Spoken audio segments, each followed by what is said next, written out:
Önök parancsoljamást indítottak hazám ellen. Megtagadnák tőlünk a védelmi képességek fejlesztésére szolgáló forrásokat is.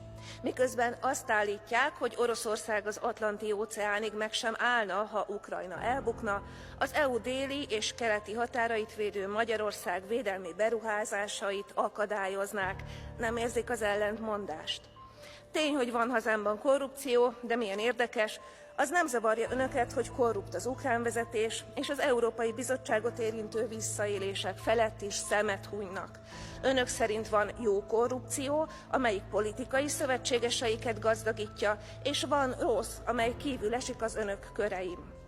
Az én politikai családom a Mi Hazánk mozgalom egyik körben sem érintett. Nekünk valóban van okunk tiltakozni a kormányközeli visszaélések ellen, hiszen a harmadik legerősebb, mégis a legelhallgatottabb párt vagyunk, forrásaink pedig igencsak szűkösek. Nekünk lenne okunk aggódni azon is, miképpen befolyásolják külföldi erőterek a magyar választásokat, hiszen önök például vállaltan a Tisza pártot támogatják. De tudják mit? Mi a hazánkért aggódunk.